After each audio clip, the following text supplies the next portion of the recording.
के गर्दैछ स्थानीय सरकार अरहाची.com को अभियान कार्यक्रम इन्टरनेटको माध्यमबाट विश्वभरबाट हेर्नुहुने सम्पूर्ण दर्शकबिनमा म सन्तोष केसीको हार्दिक नमस्ते।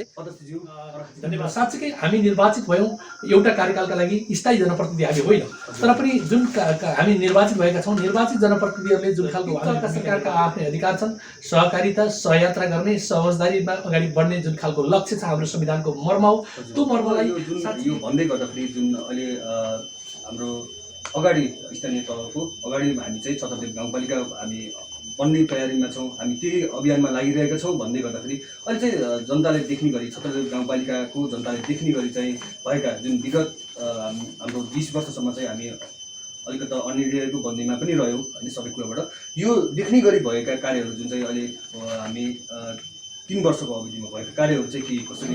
धन्यवाद सन्तोष। सबै स्वास्थ्य संस्थाहरू चुस्त दुरुस्त अवस्थामा, औषधिको प्रबन्ध बनाउने कुरा किन्नुहोस्, सर्जिकल सामानको व्यवस्थापन गर्ने कुरा किन्नुहोस्, सबै स्वास्थ्य चौकीहरूमा बेड व्यवस्थापन गर्ने कुरा किन्नौँ, 3-3वटा एम्बुलेन्सहरू निःशुल्क रूपमा यो गाउँपालिकाभित्र ल्याउने कुरा किन्नौँ, कोभिडको महामारी भइरहेको बेलामा 7-7 जना MBBS डाक्टरहरू आफ्नो गाउँपालिकाभित्र राखेर आम जनताको जीवन रक्षाका निम्ति हामी रक्षा। अहिलेको अवस्थामा के हो भने सङ्घीय सरकारसँग र प्रदेश सरकारसँग भएको बजेट सङ्घको आम्दानी पनि होइन, प्रदेशको आम्दानी पनि होइन, स्थानीय सरकारसँग भएको बजेट स्थानीय सरकारको आम्दानी पनि होइन। तपाईँसँग काटिएको तपाईँको तलबमा काटिएको TDS, तपाईँले कुनै सामान खरिद गर्दा तिरेको भ्याट बिल, त्यो एकमुष्ट रूपमा सङ्घीय सरकारमा जान्छ। त्यसलाई चाहिँ भित्र 3 तहका सरकारहरूका लागि साझा सूचीका अधिकारहरू कतिपय कुराहरू सङ्घीय सरकारको कानुनमा टेक्नुपर्ने अवस्था छ, कतिपय प्रदेश सरकारको कानुनमा टेक्नुपर्ने छ।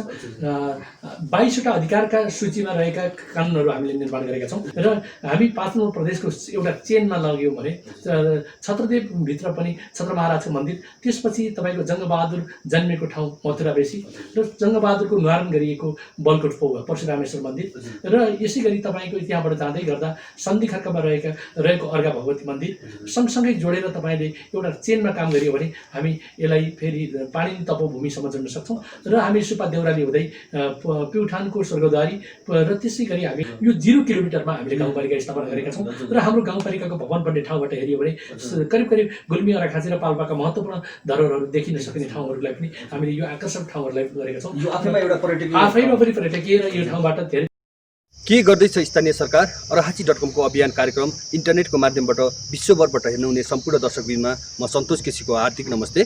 के गर्दैछ स्थानीय सरकार अरहाची.com को अभियान कार्यक्रम लिएर अहिले हामी अरहाची जिल्लाका स्थानीय तहहरूमा गएर हामीले त्यहाँका प्रमुखहरूसँग हामी कुराकानी गरिरहेका छौँ र यसै सन्दर्भमा हामीले अहिले अरहाची जिल्लाका 6वटा पालिका मध्येका 61वटा वडाहरूमा गएर हामीले सो वडामा भइरहेका विकासका गतिविधि, सामाजिक रूपान्तरका कुराहरू, जनजीविकालाई चाहिँ उच्च बनाउनका लागि भएका प्रयासहरू, कृषिमा सुधार, आधुनिकीकरणका कुराहरू भए, शिक्षा स्वास्थ्यमा भएका कुराहरूको बारेमा हामी सम्पूर्ण जानकारी लिएर र त्यहाँको अहिले जुन चाहिँ समस्याहरू छ त्यसको पनि उजागर गर्दै हामी आइरहेका छौँ र यही परिप्रेक्ष्यमा रहेर हामी अरहाची जिल्लाका 6वटा पालिकाहरूको पालिका प्रमुखसँग पनि हामी कुराकानी गरिरहेका छौँ र यहाँको जुन स्थानीय सरकार सञ्चालन गर्दाखेरि अपनाउनु पर्ने जुन राजनीतिक सुधारका कुराहरू छन्, आर्थिक विकासका कुराहरू छन्, आर्थिक सुधारका कुराहरू छन्, सामाजिक विकासका कुराहरू छन् र प्रशासनिक प्रशासनिकलाई पनि सुगमता, जनताको सेवा छिटो सरितो र भरपर्दो तरिकाले कसरी सञ्चालन गरिरहेका छन् भन्ने कुराहरूमा हामी कुराकानी गरिरहेका छौँ र त्यसै गरी स्थानीय सरकारले आफ्नो कार्य सम्पादन गर्दा कसरी प्रदेश सरकार र सङ्घीय सरकारसँग चाहिँ आफ्नो समन्वय गरेर आफ्नो कार्य सम्पादन गरिरहेको छ भन्ने कुरा पनि गरिरहेका छौँ र यसै सन्दर्भमा आज हामी अरहाची जिल्ला छत्रदेव गाउँपालिकाको कार्यालयमा गाउँपालिकाका अध्यक्ष श्री लेखनाथ पोखरेल र मैले ढिला नगरी के गर्दैछ स्थानीय सरकार अरहाची.com को अभियान कार्यक्रममा स्वागत गर्न चाहे। हार्दिक स्वागत छ अध्यक्षज्यू अरहाची। धन्यवाद सन्तोषजी।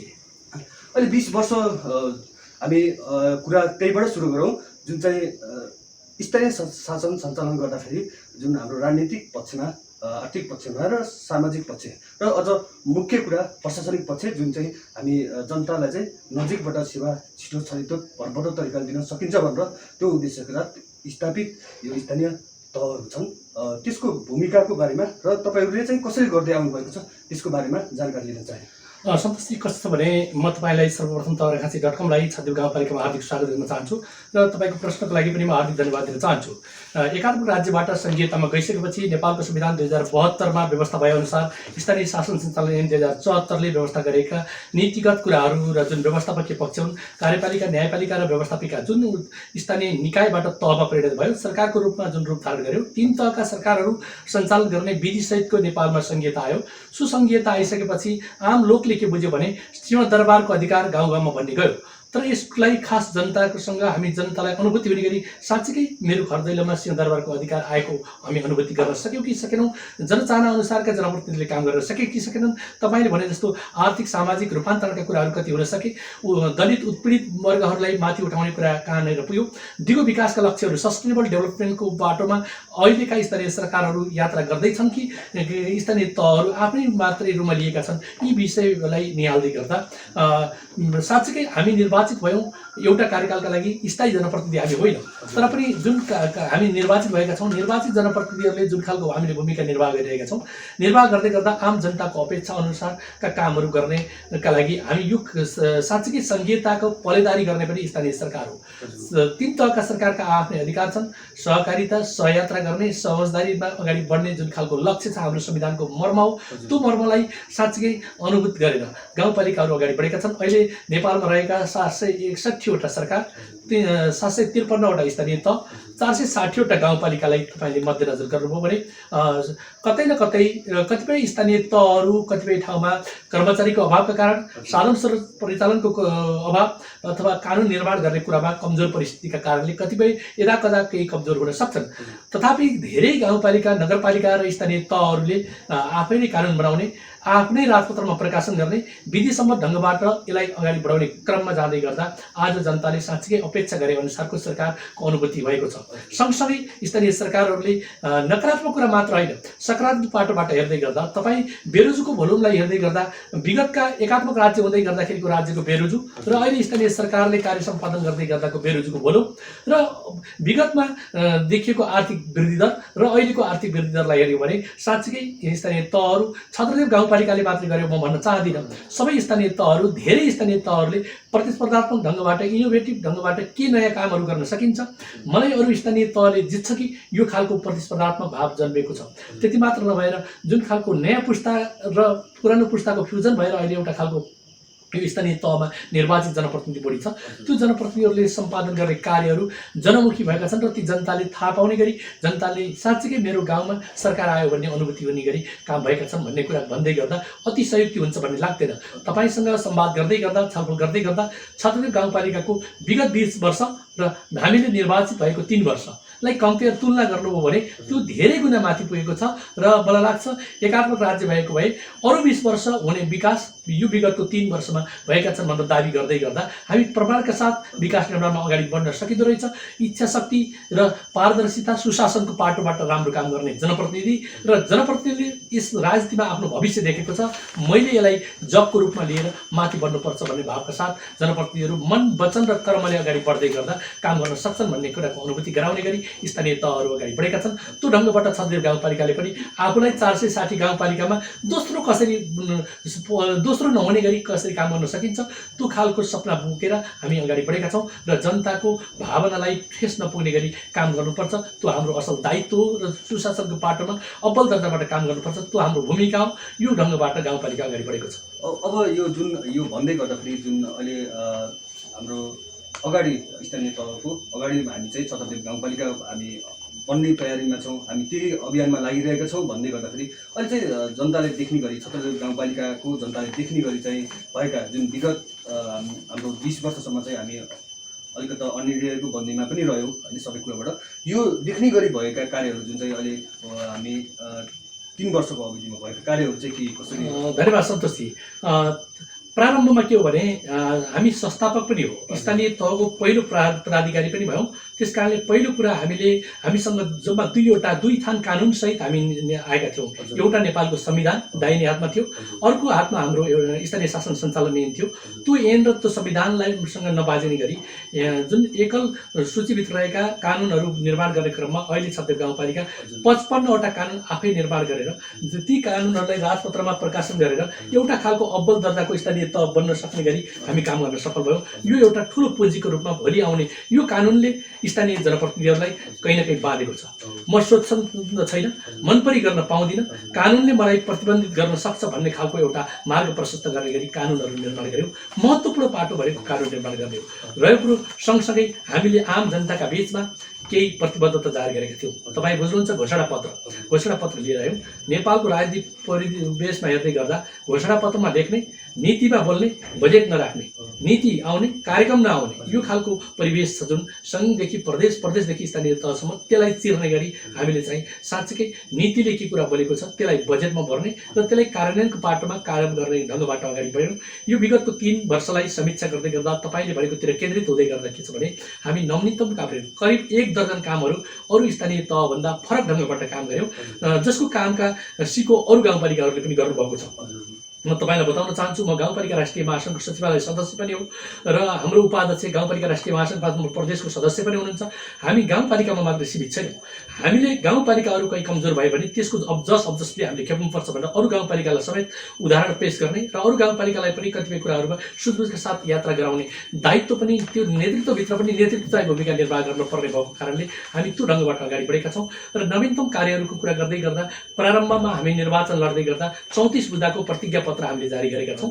त्यो 34 बुँदाको प्रतिज्ञा पत्र अबका करिब 2 वर्षमा हामी फेरि आम जनताका बीचमा छापेर हामी तपाईँको बीचमा यी 34 बुँदा पुरा गर्छौँ भनेका थियौँ। बाचा पुरा भयो, हामीलाई बिदा दिनुहोस् भनेर हार्दिकतापूर्वक बिदा हुन सक्ने गरी शिर ठाडो गर्ने गरी काम गरेका छौँ। यो भन्दै गर्दा तपाईँलाई म बताउन चाहन्छु, उदाहरणको लागि नेपालको पहिलो खर्को छाना मुक्त छत्तीस गाउँपालिका हो जुन अहिले सबै गाउँपालिकाहरूले त्यो कार्यक्रम राख्नुभयो। राष्ट्रपतिज्यूले नीति तथा कार्यक्रममा ल्याउनुभयो, मुख्यमन्त्रीले त्यसलाई कार्यक्रम बनाउन लगाउनुभयो। यो खालले प्रदेशमा सङ्घमा यो कार्यक्रम चलेको छ र नेपालको पहिलो खर्को छाना मुक्त गाउँपालिका हामीले घोषणा गऱ्यौँ। सँगसँगै तपाईँलाई खर्को छाना मुक्त गाउँपालिका हो, हाम्रो पूर्ण रूपमा खर्को छाना मुक्त गाउँपालिका हो। कतिपय ठाउँ के हुन सक्छ तपाईँलाई भने हिजो खर्को छाना थियो, आज एउटा परिवारमा हाम्रो जस्तै कस्तो छ भने हाम्रो परिवार कहिलेकाहीँ छुट्टी बिन्दा हुने, छुट्टा बस्ने भएको कारणले कसैको हिजो अहिले कोही गोठमा सर्यो भने त्यस्ता रहन सक्छन्। त्यो रह्यो भने पनि हामीले देखेसम्म ती खर्का छानाहरू मुक्त गराउने गरी अभियान चलेका छौँ। हिजोका दिनमा हामीले सबै निमटान्ने पार्यौँ। सबै खर्का छाना मुक्त 337वटा घरमा पहिलो वर्ष नै हामीले 1 करोड 20 लाख बजेट विनियोजन गरेर ई-बिड मार्फत हामीले खर्का छाना मुक्त गाउँपालिका घोषणा गऱ्यौँ। सँगसँगै तपाईँलाई थाहा छ नेपालमा पनि अरेखाँचीको विद्युतको अवस्था के थियो। काठका पोलहरू बारीमा जाँदै गर्दा मकैका लात्राहरू बाँसमा पोल तारहरू झुन्डेको देखियो र नेपालको हामीले के अरे नेपालको सन्दर्भमा विद्युतको अवस्था यो देखिसकेपछि र त्यसमा पनि छत्तीस गाउँपालिकालाई काठको पोल मुक्त गाउँपालिका घोषणा गर्ने अभियानका साथ हामी अगाडि बढ्यौँ। पहिलो वर्ष हामीले 1.5 करोड बजेट विनियोजन गऱ्यौँ र हामीले विद्युत प्राधिकरणसँगको संवाद र छलफलपछि कुलमान घिसिङसँग सँगै छलफल गरेर हामीले 4 करोड बजेट विनियोजन गर्न सफल भयौँ र अहिले काठको पोल मुक्त गाउँपालिका घोषणा गरेका छौँ। त्यति मात्र होइन, तपाईँलाई थाहा छ नेपालको पहिलो सबै दलितका घरमा सोलर सिस्टम जोडेको गाउँपालिका छत्तीस गाउँपालिका भन्दै गर्दा हाम्रो अगाडि काठमाडौँ महानगरपालिका तल परेको छ। हाम्रा अगाडि अरू महानगरपालिका उपमहानगरपालिकालाई जितेर सबै दलितको घरमा हामीले सोलर बत्ती जडान गरेका छौँ र त्यो खालले एउटा खालको हाम्रो अभियान सफल र सक्षम तरिकाबाट अगाडि बढ्न पनि हामी सफल भएको परिस्थिति निर्माण गरेका छौँ। त्यति मात्र होइन, शैक्षिक क्षेत्रमा र स्वास्थ्य क्षेत्रमा शिक्षा र स्वास्थ्यमा उल्लेखनीय काम गर्ने र त्यति मात्र होइन, हामीले गर्ने काममा उद्यमशीलता विकास कसरी गर्न सकिन्छ, आय आर्जनमा मान्छेलाई कसरी जोड्न सकिन्छ, भूमिहीन मान्छेहरूलाई आवासको व्यवस्था कसरी गर्न सकिन्छ, गरिब र निमुखा वर्गहरूलाई एउटा रूपान्तरणको बाटोमा कसरी यात्रा गराउने जो हुने खानी छ र एउटा तक्ता कस्तो छ भने एकदमै हुने खाने छ, एउटा हुँदाखेरि मात्रै खाने खालको पनि छ, आधा पेट खाएर काम गर्ने पनि छ। त्यस कारणले त्यो आधा पेट खानेलाई भरपेट खाने कसरी बनाउन सकिन्छ, तल परेको हिजो दलित भनेर हेपिएको आज पिछडा वर्गको रूपमा तल रहेकोलाई त्यो समुदायलाई माथि उठाउने अभियानमा पनि छत्तीस गाउँपालिकाले नीति बनायो, कार्यक्रम बनायो। त्यो आधारमा हामी अगाडि बढ्यौँ। आज तपाईँलाई शैक्षिक क्षेत्रमा हेर्नुहुन्छ भने हामी नवीन ढङ्गबाट अगाडि बढेका छौँ। तपाईँलाई थाहा छ एग्रो फरेस्ट्री पोलिटेक्निकल इन्स्टिच्युट जुन मथुरामा छ त्यो छत्तीस गाउँपालिकाको वार्ड नम्बर 4 मा छ। त्यसलाई हामीले निर्माण गर्नेदेखि अहिलेसम्मको परिवेशमा आउँदै गर्दा एक ढङ्गबाट हामीले त्यसलाई त्यहाँ त्यसको वृद्धि विकासमा हाम्रो ठुलो लगानी रहेको छ। सँगसँगै नेपालको पहिलो छत्तीस गाउँपालिकाभित्रका 40 जना विद्यार्थीहरूलाई बाली विज्ञानमा 3 वर्षसम्म स्कलरसिप फुल स्कलरसिपमा पढाउनका लागि हामीले जुन सिटिबिटीसँग प्रस्ताव गऱ्यौँ र शिक्षा मन्त्रालयले त्यसमा सकारात्मक दियो र अब अरू स्थानीय तहले पनि आफू कहाँ भएका त्यस्ता खालका क्याम्पसहरू कलेजहरू जुन सिटिबिटीद्वारा सञ्चालित कलेजहरू त्यसमा त्यो खालको गर्नका लागि नयाँ प्रावधान हामीले सुरुवात गऱ्यौँ। ताकि के हो भने तपाईँले बाटो खनिदिनुभयो भने मेरो गाडी पनि जान्छ, साथीको डोजर पनि जान्छ, साथीको बाइक पनि जान्छ। बाटो मार्ग कसले खोल्यो त्यो मात्रै महत्त्वपूर्ण हुन्छ। त्यो ढङ्गबाट हामी अगाडि बढ्यौँ। सँगसँगै उद्यमशीलता विकासका लागि हामीले धेरै नवीनतम कामहरू गरेका छौँ। आम जनताका जनजीविकाको पक्षमा के गर्न सकिन्छ, बाटोघाटोलाई स्तर उन्नति मात्रै गर्ने कुरा छैन, बाटोमा कालोपत्री गर्ने सस्टेनेबल खालको प्रत्येक वर्ष बाटो खन्ने भन्दा पनि बाटोमा हिमपाइपहरूको व्यवस्थापन गर्ने, कालोपत्रेमा सुरुवात गर्ने र त्यसलाई अगाडि बढाउने गरी अहिले तपाईँलाई थाहा छ सन्धिखर्क तमघास मोटर बाटो यो वर्ष मात्रै 33 करोडको लागतमा हामी टेन्डर प्रक्रियाबाट अगाडि बढेका छौँ। सँगसँगै हामी भौतिक पूर्वाधारको विकास सेवा हेर्नुभयो भने सबै विद्यालयहरू तपाईँले हामी 3 वर्ष पहिला भन्दा अहिले हेर्नुभयो भने सबै विद्यालयहरू करिब करिब अब भवन सम्पन्न भएको अवस्थामा हामी पुगेका छौँ। 8वटै वडा कार्यालयहरू यो वर्ष हामी सबै वडा कार्यालयहरू मापदण्ड अनुसारका बनेको हामी घोषणा गर्दैछौँ। त्यति मात्र नभएर वडा नम्बर 4 बाहेक सबै स्वास्थ्य चौकीहरू हाम्रा मापदण्डभन्दा पनि माथिका डाक्टर क्वार्टर सहितका हामीले सबै स्वास्थ्य चौकीहरू बनाएका छौँ। त्यति मात्र हामीले सामाजिक सुरक्षा भत्ता वृद्ध भत्ता वितरण सँगसँगै आम नागरिकहरूसँग कसरी अगाडि बढ्न सकिन्छ र बुवा आमाको स्वास्थ्यलाई हेर्नका लागि हामीले उहाँहरूलाई वडा कार्यालयमा बोलाउने, एमबिबिएस डाक्टर सहित हातमा पैसा दिँदै गर्दा उहाँभित्र भएको रोगलाई पनि निकाल्ने गरी हामी स्वास्थ्य उपचार र निःशुल्क स्वास्थ्य शिविरको पनि आयोजना गऱ्यौँ। यो पनि नेपालकै नवीनतम काम थियो। यो खालकोले साँच्चीकै मेरो सरकार र मैले म थालेका जनप्रतिनिधिहरू मेरो छोरा नाति जत्तिकै हुन् र मेरो अभिभावक सरकार पनि हो भन्ने खालको अनुभूति गराउने गरी छत्तीस गाउँपालिकाले आफ्नो नीति कार्यक्रम घोषणापत्र र आम जनताको चासोका विषयहरूलाई सम्बोधन गर्ने गरी हामी अगाडि बढेका छौँ। यो ढङ्गबाट स्थानीय सरकारहरू कहीँ नचुक्ने, कहीँ नपुग्ने, नमात्तिने, नआत्तिने ढङ्गबाट कार्य सम्पादन गर्नुपर्छ भन्ने ध्येयका साथ हामी अगाडि बढेका छौँ। सँगसँगै दलितहरूका घरमा तपाईँलाई थाहा छ कतिपय ठाउँहरूमा विद्युतको मिटर राख्न नसक्ने अवस्था थियो, हामीले निःशुल्क मिटर वितरण गऱ्यौँ। त्यति मात्र होइन, स्वास्थ्यको अवस्थालाई मध्यनजर गरेर मेटालिक चुलो हामी सुधारिएका चुलाहरू वितरण गऱ्यौँ र कतिपय ठाउँमा हामी वैकल्पिक ऊर्जा नवीकरणीय ऊर्जामा हामीले अरू स्थानीय तहभन्दा अब्बल ढङ्गबाट हामी अगाडि बढेर चाहे सडक बत्तीका कुरा गर्नुहोस्, चाहे होम सिस्टमका कुरा गर्नुहोस्, चाहे विद्यालय र शैक्षिक संस्थाहरू स्वास्थ्य संस्थाहरूमा हामीले सोलर सिस्टमको व्यवस्थापन गरेका कुरा र यसलाई अटोनोमसमा जाने गरी प्रशासनिक संयन्त्र चलाउने र खुल्ला सरकारको रूपमा स्थानीय सरकारलाई अगाडि बढाउने क्रममा प्रारम्भको वर्षमै शून्य बेरोजुबाट सुरु गरेको गाउँपालिका आज पनि अब्बल दर्जाबाट तुलनात्मक ढङ्गबाट पारदर्शी र सुशासनको पाटोमा छत्तीस गाउँपालिका अब्बल छ भन्दै गर्दा अतिशयोक्ति नहुने गरी छत्तीस गाउँपालिकाले आफ्ना कार्य सम्पादनहरू गरेको कुरा म जानकारी गराउन चाहन्छु। तथापि अझै पनि हाम्रो धेरै कुराहरू बाँकी छ। तपाईँहरू स्मार्ट गाउँपालिकाको रूपमा अगाडि बढ्ने प्रतिबद्धताका साथ पनि अगाडि आउनुभयो। अब यो हाम्रो जुन छन् अझै तथानाम हाम्रो कुराहरू जुन विकासका कुराहरू चाहिँ अझै स्मार्ट तरिकाले लैजाने कुराहरू पनि छन्। त्यसमा चाहिँ अब आधारहरू खडा गर्ने काम गरे त भन्नुभयो, यसलाई अझै द्रुत गतिमा लैजान तपाईँकै कार्यकालमा पनि केही कुराहरू चाहिँ पूर्ण रूपमा त्यो होस् भन्ने हिसाबले चाहिँ के कामहरू भइरहेको छ? हामी नयाँ सोचाइका साथ छौँ। तपाईँले भन्नुभएको भिआरएल गर्ने गर्दछौँ। जस्तै संयुक्त राष्ट्रसङ्घको महासभामा सस्टेनेबल डेभलपमेन्ट दिगो विकासको लक्ष्य 2030सम्म सबैको के अरे 99% घरहरूमा विद्युतीकरण गर्ने भन्ने लक्ष्य छ। हामी अहिले गऱ्यौँ भनेर तपाईँलाई भन्दैछु। त्यस्तो 4वटा कामहरू हामीले गरेका छौँ र कोभिडको कारणले महासभामा हाम्रा कुरा जान सकेनन्। गत वर्ष महासभाका लागि हामीले निमन्त्रणा पाएका थियौँ। यो अब आउने वर्षहरूमा पनि हामीले पायौँ भने हामी भिआरएल गर्नका लागि त्यहाँनिर दिगो विकासका 4वटा लक्ष्यहरू छत्तीस गाउँपालिकाले पुरा गर्यो भनेर सङ्घीय सरकार र प्रदेश सरकारलाई सबै बाटो देखाउने गरी स्थानीय सरकारको रूपमा हामी त्यहाँ उपस्थित हुने गरी कार्ययोजना बनाएका छौँ। त्यो आधारमा आम जनताको जीविकोपार्जनका लागि त्यो विषयमा स्वच्छ खानेपानीको व्यवस्थापनका लागि एक घर एक धाराको अभियानलाई अगाडि बढाउने, त्यति मात्र होइन शैक्षिक संस्थाहरूलाई वृद्धि विकास गर्ने र हाम्रा शैक्षिक धरोहरहरूलाई छुट्टै ढङ्गबाट लाने, स्वास्थ्य संस्थाहरूलाई व्यवस्थित ढङ्गबाट परिचालन गर्नका लागि तपाईँलाई थाहा छ सुशासनको पाटोमा पनि हामी कम खर्च गर्ने गाउँपालिका। तपाईँलाई थाहा छ सबै स्थानीय तहहरूमा राम्रा गाडी आए, राम्रा स्कर्पियोहरू किने, तर हामीले गाडी किन्ने मोहमा हामी लागेन। तपाईँलाई थाहा छ दुईवटा गाडी हामी एउटा अर्थ मन्त्रालयबाट र एउटा स्वास्थ्य मन्त्रालयबाट पुरानो गाडी मागेर ल्याएर हामी चलाएका छौँ। त्यति मात्र होइन, करिब 1 दर्जन मोटरसाइकलहरू हामीले पुराना ल्याएका छौँ। आज मात्रै पनि तपाईँले 2वटा मोटरसाइकल लिनका लागि राजस्व कार्यालयले हामीलाई बोलाएको अवस्था छ, किनकि हामीले माग गऱ्यौँ। हामी नयाँ किन्ने कुरामा लोभ लागेन। त्यति मात्र होइन, तपाईँको अर्घाखाँची जिल्लाको सदरमुकाम सन्धिखर्कमा रहेको महिला विकास कार्यालय, त्यहाँ रहेका सबै सामानहरू हामीले उठाएर ल्यायौँ र हाम्रो कार्यालय सञ्चालन गऱ्यौँ। करिब 1.5 करोडको सामान हामीले त्यहाँबाट ल्यायौँ। किनकि हामी खरिद प्रक्रियालाई पारदर्शी गराउने सकेसम्म हामीले आम्दानी कताबाट जुटाउन सकिन्छ भने विशेष अनुदान र सम्पूर्ण अनुदानमा हेर्नुभयो भने आज तपाईँलाई म बताउन चाहन्छु करिब 3 करोड 10 लाखको एउटा विद्यालयमा 3 करोड 10 लाखका योजना जस्तै हामीले महत्त्वाकांक्षी योजनाहरू यहाँ ल्याउन सफल भएका छौँ। त्यसले हाम्रो के देखाउँछ भने कुनै न कुनै ढङ्गबाट स्थानीय तहका सरकारहरूले इच्छा शक्ति जाहेर गर्दै गर्दा सङ्घको प्रदेशको बजेटलाई तान्न सक्छन् र केही विकास निर्माणका काम गर्न सक्छन् भन्ने कुराको उदाहरण पनि हो। दात्री निकायहरू र सहयोगी संस्थाहरू विकास साझेदार संस्थाहरूले पनि हामीले त्यही ढङ्गबाट काम गरेका छन्।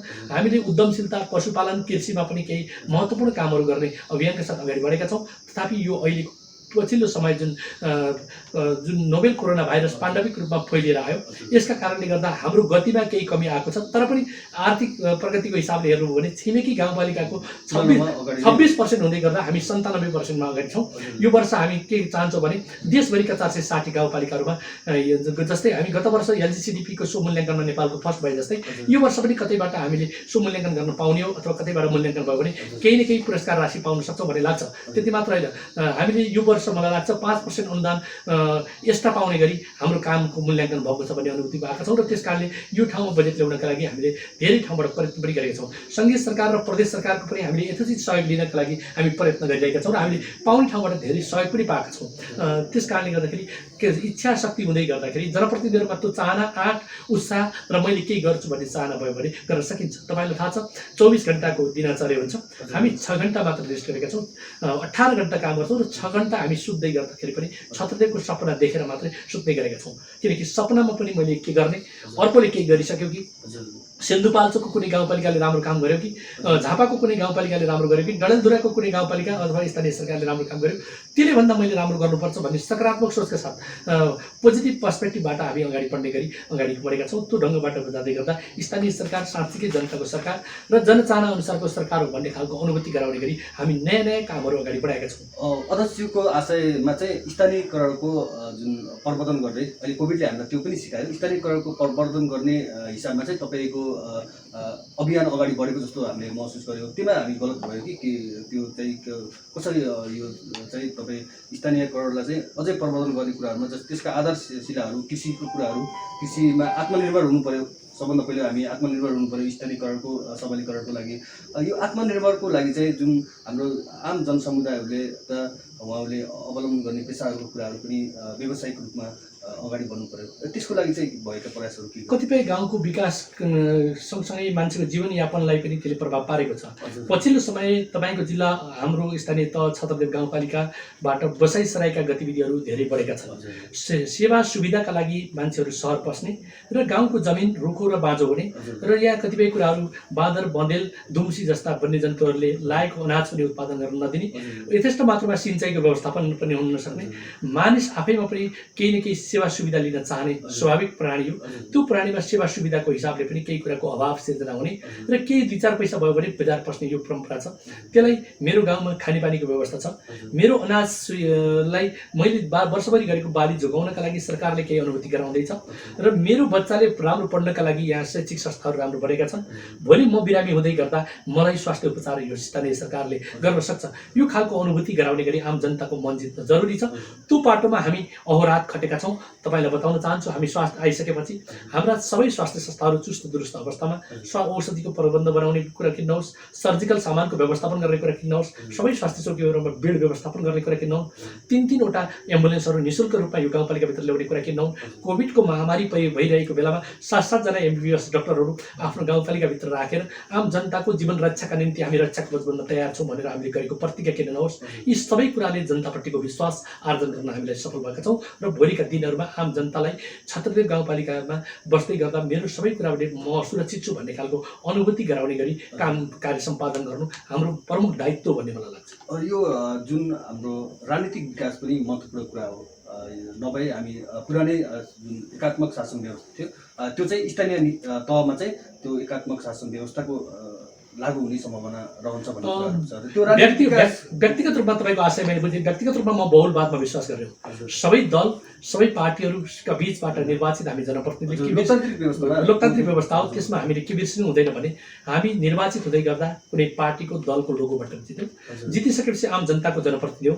हाम्रा नयनले हाम्रा आँखाले कुन पार्टीको मलाई भोट दियो दिएन होइन।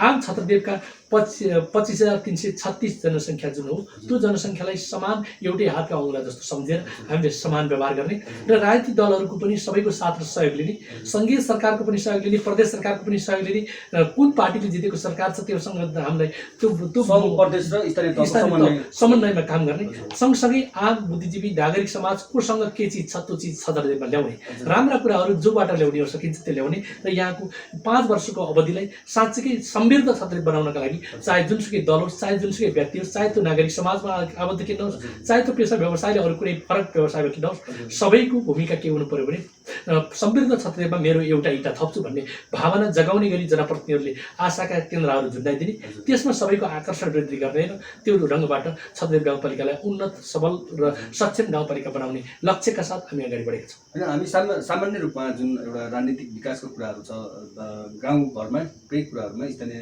तहहरूको कुराहरूमा र राष्ट्रकै हामी समग्र राष्ट्रलाई हेर्दा पनि जुन एउटा कुनै पार्टीप्रति जुन चाहिँ व्यक्तिप्रति भन्दा पनि उसले चाहिँ के गरिरहेको छ उसको भिजन लक्ष्यसँग सम्बन्धित होइन कि एउटा राजनीतिक आस्थाको झन्डाको आधारमा हामी जनताहरूलाई त्यही खालि पछाडि लागेको अवस्थाहरू छ प्रत्येक ठाउँमा, त्यसको विकासमा चाहिँ स्मार्ट बन्दै गर्दाखेरि त्यो जनताहरू पनि त्यही अनुको लेभल बन्नुपर्ने हुन्छ। त्यसमा चाहिँ तपाईँहरूको भूमिकाहरू त्यस्तो खाले कार्यक्रमहरू उहाँहरूको लागि अझै सुसूचित गर्ने एउटा राजनीतिक स्वार्थ स्वाभाविक कुरा, तर तपाईँहरूको लेभलबाट भोलिको पुस्ताको लागि बनिदिनको लागि चाहिँ प्रबन्धन गर्नको लागि भएका कुराहरू जस्तै हामीले के बुझाउनु पर्यो भने सरकारले के गर्दैछ स्थानीय सरकारले भन्ने कुरा आम जनताको घर दैलोमा पुग्नु पर्यो। हाम्रा कथा व्यथाहरू, हाम्रा दुःख पनि त्यहाँ थाहा पाउनु पर्यो, सुख पनि थाहा पाउनु पर्यो, राम्रा कुराहरू पनि त्यहाँ जाउँ, नराम्रा कुरा पनि जाउँ। त्यही हो पारदर्शिता, त्यही हो सुशासनको पाटो। त्यो ढङ्गबाट हामीले आम जनतालाई अभिमुखीकरण गर्ने। अब हामी नकारात्मक कुरा गर्ने होइन, हामीसँग सँगै स्थापना भएका देशहरू कहाँ पुगे, छिमेकी मुलुक चाइना कहाँ छ, छिमेकी मुलुक भारत कहाँ छ, छिमेकीलाई गाली गरेर होइन। तपाईँ सबै चिज साट्न सक्नुहुन्छ, छिमेक साट्न सक्नुहुन्न। त्यस कारणले तिनीहरूका राम्रा कुराहरू सिको गर्ने र त्यो ढङ्गबाट हामी अगाडि बढ्नको लागि म बस्ने घर मेरो छिमेक, मेरो परिवार, पल्लो गाउँ ओल्लो गाउँ, मेरो छिमेकी स्थानीय तह, यी सबैलाई साँच्चैकै एकाकार बनाउने र सबैसँग भएका राम्रा कुराहरू ग्रहण गर्ने, नराम्रा कुराहरू घटाउँदै जाने र त्यो ढङ्गबाट यो ठाउँको विकास गर्नका लागि सकारात्मक सोचको प्रादुर्भाव गराएर अगाडि बढियो भने गर्न सकिन्छ भन्ने खालको अनुभूति दिने। त्यो गर्नका लागि हामीले चाहे यहाँका जनताको लाई आवश्यक पर्ने कतिपय दिगो विकासका कुरा मात्र नभएर समसामयिक विषयवस्तुहरू के हुन सक्छन्, ती कामहरू कसरी अगाडि बढाउन सकिन्छ, त्यो ढङ्गबाट अगाडि बढाउनका लागि हाम्रो लक्ष्य, योजना, कार्यक्रम, नीति, बजेट त्यो खालले तयार गरेका छौँ र 5 वर्षमा छत्रदेव गाउँपालिकालाई कहाँ पुर्याउन सकिन्छ र 5 वर्षसम्मको हाम्रो बजेटको रेसियो के हुन सक्छ त्यो खालले हामी आकलन गरेका छौँ। कतिपय अहिले समस्या पर्यो, तपाईँलाई बताउन चाहन्छौँ। पछिल्लो समय सङ्घीय सरकारबाट र प्रदेश सरकारबाट राजस्व बाँडफाँडमा जुन खालको बजेट आउनु पर्थ्यो करिब 3,14,52,000 रुपियाँ हाम्रो गत आर्थिक वर्षमा आउन सकेन र मलाई निश्चित रूपमा थाहा छ आगामी वर्ष पनि त्यो बजेट अझ कम मात्रामा आउँछ।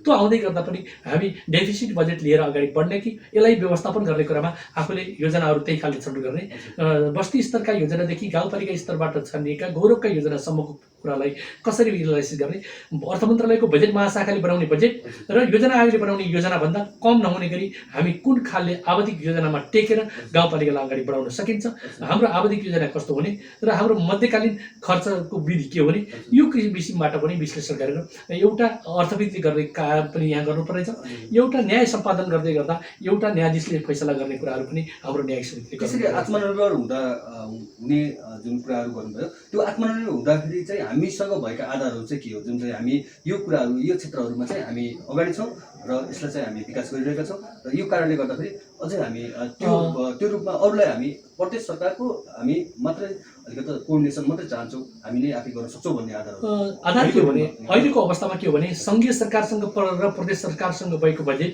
सङ्घको आम्दानी पनि होइन, प्रदेशको आम्दानी पनि होइन, स्थानीय सरकारसँग भएको बजेट स्थानीय सरकारको आम्दानी पनि होइन। तपाईँसँग काटिएको तपाईँको तलबमा काटिएको टिडिएस, तपाईँले कुनै सामान खरिद गर्दा तिरेको भ्याट बिल त्यो एकमुष्ट रूपमा सङ्घीय सरकारमा जान्छ। त्यसलाई चाहिँ वितरण गर्ने प्रणाली अन्तर्गत हाम्रा 3 तहका सरकारहरूलाई खर्च प्रणाली र खर्च खातामा लेख्ने कुरालाई विधिसम्म ढङ्गबाट बजेट विनियोजन हुने एउटा खालको छ। बजेट वितरण प्रणाली बरु सङ्घीय सरकारले जुन खालले गर्नु पर्थ्यो, हामीहरूमा के भयो भने जनसङ्ख्याको आधारमा मात्रै बजेट विनियोजन गर्दै गर्दा अहिले तराई र सहर केन्द्रित बजेट भएको छ। रोकुम, रोल्पा, डोल्पालाई पनि हामीले, मुस्ताङलाई पनि हामीले हेर्नुपर्छ। त्यो खालको कतिपय ठाउँमा हामीले त्यो सल्लाह पनि दिएका छौँ र बजेट वितरण प्रणाली अझ वैज्ञानिक बन्न सकेको छैन। जस्तै साझा सूचीमा रहेका कानुनहरू सङ्घीय सरकारले बनाउन सकेन। प्रदेश सरकारले कानुन बनाउन नसकेको कारणले प्रदेश सरकारको कानुन बनेपछि सो अनुसार हुनेछ भनेर हामीले कानुन निर्माण गर्नुपर्ने अवस्था रह्यो। कतिपय ठाउँमा तपाईँसँग भन्दै गर्दा स्थानीय तहहरू अझ अब्बल ढङ्गबाट रहे। अहिले सङ्घीय सरकारको वित्तीय प्रगति र प्रदेश सरकारको वित्तीय प्रगति हेर्नुहोस् र अर्को तपाईँ त्यसपछि तुलना गरेर स्थानीय तहको हेर्नुभयो भने विकास निर्माणका कुराहरू स्थानीय तहले अब्बल ढङ्गबाट गरे। मसँग आएको बजेटलाई सही ढङ्गबाट कार्य सम्पादन गर्नुपर्छ भन्ने हो। कतिपय सबै ठाउँ त भन्न सकिँदैन, कतिपय ठाउँमा हुन नसक्यो होला, तर धेरै ठाउँमा राम्रो तरिकाबाट काम हुन सकेको छ। त्यो ढङ्गबाट पनि स्थानीय सरकारलाई विश्वास गर्न जरुरी छ। म यो भन्दै गर्दा अहिले आफू स्थानीय तहको कुर्सीमा बस्दै गर्दाखेरिको कुरा होइन, यो स्थायी कुर्सी पनि होइन, तर म प्रदेशमा गएँ भने पनि मेरो भूमिका के रहन्छ भने स्थानीय सरकारलाई बलियो बनाउनुपर्छ। सङ्घीय सरकारले नीति बनाउने, प्रदेश सरकारले समन्वय गर्ने, स्थानीय सरकारले विकास गर्ने। अब सङ्घीय सांसदले कुलो बनाउने होइन, अब सङ्घीय सरकारले कतैपट्टि एउटा बाटो बनाउनका लागि बजेट गर्ने होइन, सङ्घीय सरकारले नीति बनाउने, बाटो बनाउँदै गर्दा कति मापदण्डको बनाउने, कति मिटरको बाटो बनाउने, कालोपत्रे गर्ने कुन बाटो भन्ने हो। त्यसका लागि नीति कानुन निर्देशन त्यो खालको गर्न जरुरी छ। प्रदेश सरकारले यो बिचमा सेतुको काम गर्ने र समन्वयात्मक भूमिका निर्वाह गर्ने, र सङ्घीय सरकारका सांसदको पनि भूमिकै छैन, स्थानीय तहमै आउनुपर्छ बजेट। प्रदेश सरकारको भूमि पनि स्थानीय तहमा आउने हो। 753 स्थानीय तहमध्ये हाम्रा माननीय सांसदहरू पनि त्यहीँबाट निर्वाचित हुनुभएको छ। हाम्रो प्रदेशका माननीय सांसदहरू पनि त्यहीँबाट निर्वाचित हुनुभएको छ। गाउँपालिकाको अध्यक्ष र उपाध्यक्ष, नगरपालिकाको मेयर र उपमेयरका पनि भूमि छैन। तिनीहरूले खर्च गर्ने पनि के हो भने कुनै न कुनै वडामा जानुपर्छ।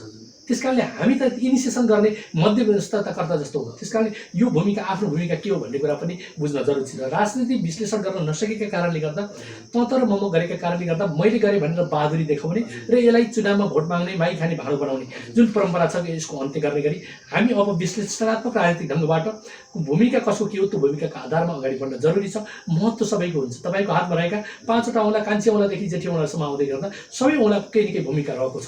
कसै भूमिकाविहीन संस्थाहरू कुनै पनि छैनन्, तर तिनले कसको के कर्तव्य, कुनको के काम हो, त्यो फङ्सन तिनले आफ्नो ढङ्गबाट गर्नुपर्छ। सरकारको पनि त्यही विधि हो, त्यो ढङ्गबाट जानुपर्छ। आज तपाईँसँग कुरा गर्दै गर्दा सतदेव गाउँपालिकाले गरेका दर्जनौँ तपाईँसँग बताउन सकिने कामहरू हामीले गरेका छौँ। यो गरेका छौँ भनेर दाबी गर्दै गर्दा अब सतदेव समृद्ध भइसक्यो। अरूभन्दा हामी सबैभन्दा राम्रो गरेका छौँ भन्दैनौँ, अरूबाट हामी सिक्दैछौँ। केही कुरा गर्नका लागि हामी अगाडि बढिरहेका छौँ। हाम्रो कोसिस समृद्ध सतदेव बनाउने अभियानमा हाम्रो यात्रा छ। कहीँ न कहीँ हामी सबैतिरबाट साथ र सहयोग लिने र त्यो साथ र सहयोगले सतदेव समृद्ध सतदेवमा जोड्ने गरी अगाडि बढेका छौँ। तपाईँलाई थाहा छ, हामी गत वर्ष हामीले कोभिड-19 का कारणले उद्यमशीलता विकासमा रहेको केही बजेटहरू कार्यान्वयन गर्न सकेनौँ। अस्ट्रेलियाबाट हामीले 70 लाखको बजेटमा अस्ट्रेलियाबाट गैर जातिको बोकरहरूका लागि हामीले टेन्डर आह्वान गऱ्यौँ। तर कोभिड-19 का कारणले गर्दा अन्तर्राष्ट्रिय उडानहरू नउडिसकेपछि त्यो ल्याउन सकेन।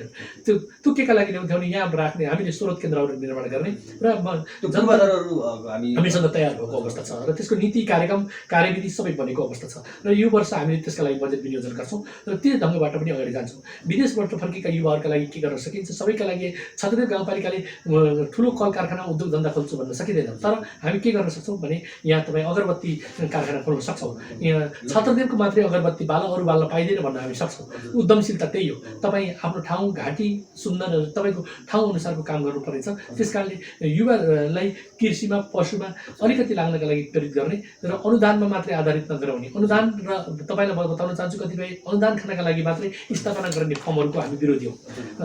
अनुदानले र तपाईँको अनुदान र दक्षिणाले त्यसको व्यवसाय पनि चल्दैन, घर पनि चल्दैन। तपाईँ मावल ससुराल गएर दक्षिणा ल्याएर घर चलाउन खोज्नु र कृषिमा एउटा फर्म खोलेर अनुदान पाउँछु र चलाउँछु भन्ने कुरा यी उस्तै कुरा हुन्। त्यस कारणले हामी साँच्चीकै दृढ सङ्कल्पित भएर कुनै काममा लागिरहेर मन, वचन र कर्मले, मनसा वाचा र कर्मले म समृद्ध छत्रदेव बनाउने कुरामा लाग्छु भन्ने दृष्टिकोणका साथ हामी लागेका छौँ। यहाँका आम जनप्रतिनिधि, राष्ट्रको कर्मचारी, यहाँको राजनीतिक दल, समग्र छत्रदेववासी जनताको एउटा खालको एकाकार छ। यो एकाकारलाई हामी टुट्न नदिकन यो 5 वर्षको कार्य सम्पादन गरियो भने छत्रदेवलाई एउटा स्थानमा पुर्याउन सकिन्छ र हामी पछि आउने निर्वाचित जनपुस्ताले अझ यसलाई राम्रो गराउनेछ र समृद्ध छत्रदेवको सपना त्यतिखेर साकार हुनेछ भन्ने आधारमा गाउँपालिका अगाडि बढेको छ। अघि हामी यो कानुनकै कुरा गर्दाखेरि यो छत्रदेव गाउँपालिकाले यो कानुन राजपत्रमा, स्थानीय राजपत्रमा निष्कासन गरेको कानुनको कुरा हो। यो कानुनको कुरै गर्दाखेरि जुन हाम्रो संविधानमा, हाम्रो अनुसूचीमा जुन साझा अधिकारहरू छ, यो साझा अधिकारको तिनीहरू जुन सूचीहरू छ त्यसमा आधारित भएर कानुन नबनेको अवस्थामा अहिले चाहिँ हामी स्थानीय जुन कानुन निकाल्यो, त्यसले गर्दाखेरि भोलि हाम्रो जुन तपाईँले भने जस्तै प्रदेश सरकारका र सङ्घीय सरकारको जुन संविधानमा उल्लेख छ, यो कुराहरू यो हामी चाहिँ स्थानीय सरकार चाहिँ कार्यान्वयन गर्ने इकाइ मात्रै हो, उनीहरूले नीति निर्धारण गरेको कुराहरूमा। भोलि यो बाजिने कुराहरू भए, दुविधा आउने कुराहरू पनि भए, अनि अनियन्त्रित हुने कुराहरू पनि छन् नि त स्थानीय सरकारलाई चाहिँ सबै कुराहरू दिँदाखेरि यसमा चाहिँ कसरी विश्लेषण गर्नुभयो? धन्यवाद।